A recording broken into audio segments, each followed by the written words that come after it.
I was lucky enough to receive a screener for Danny Wu's latest documentary, American, An Odyssey to 1947. I've always been into film, and I've always been into history. American blends both perfectly.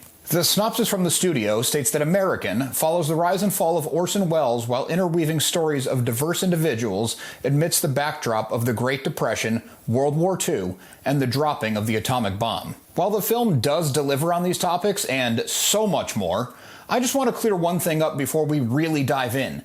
I don't think Orson Welles necessarily fell. While it's incredibly messed up how our government along with mass media railroaded the guy, he became an even more iconic figure in the positive shaping of our nation than if he was just a movie maker. It's even hard saying just a movie maker when his first time really at bat he created Citizen Kane, a movie which is still considered to this day by many to be one of the greatest movies ever made. But I'm getting ahead of myself. As President Hoover failed the American people, Franklin D. Roosevelt came to power, a man who is still one of the best presidents our nation has ever had.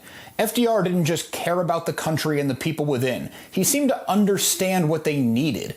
FDR worked tirelessly to get the working class back to work. He wanted to give them something to take pride in. He had the government sponsoring works to improve the nation. He even had the government sponsoring art. At this time of rebuilding, Welles was looking for more creative opportunities. He had a radio show that was moderately popular. Looking back on the following event, it almost seems like Welles sabotaged his own show to get people to turn that tuning dial.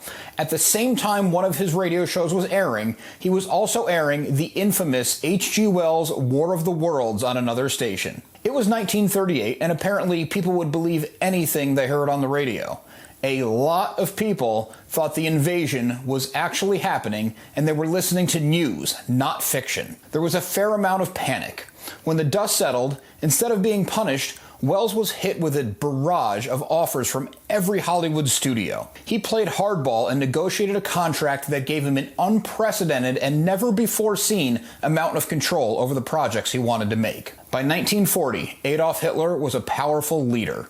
This was before our involvement in the war and before the terms genocide or Holocaust were commonly known. Our nation was dealing with internal strife.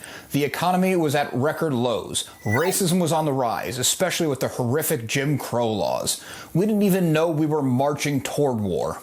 Welles was waging a war of his own. All of his proposed film projects had very clear anti-fascist sentiments.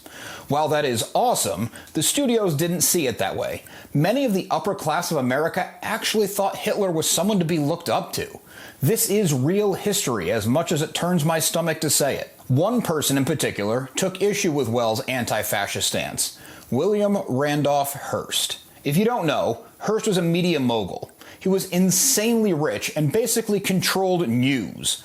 Welles used his cleverness to create a movie, then titled American, and went to work. At an early screening of American, a popular journalist that never pulled her punches, Hedda Hopper, realized this movie was nothing but a way to take shots at Hearst himself, and she warned Hearst. Hearst threatened to ruin Welles and the studios if the movie wasn't pulled.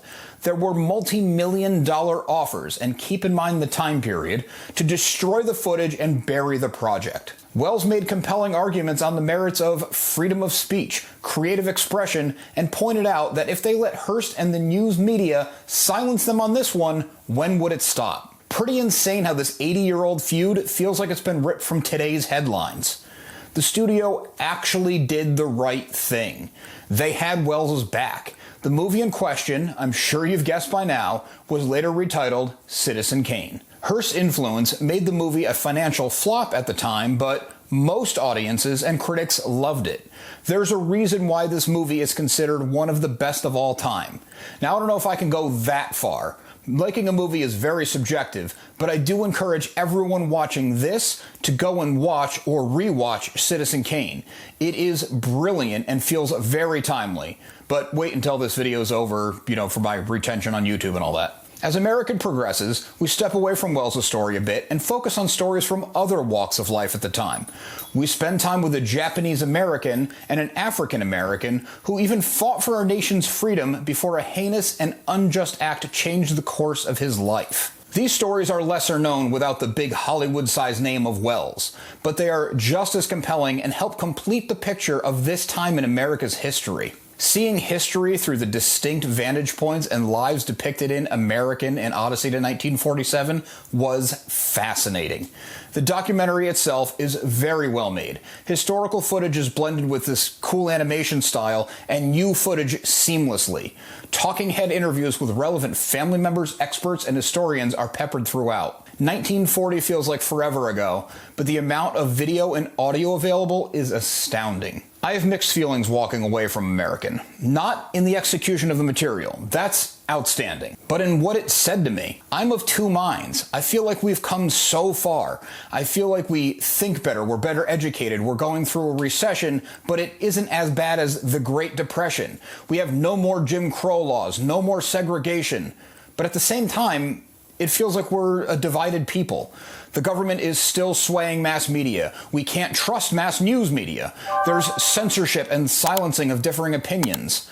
I'll get off my soapbox, but this documentary is one well worth watching, and it'll definitely make you think. American and Odyssey to 1947 is currently available in some New York-based theaters as well as on VOD. I highly recommend checking this one out.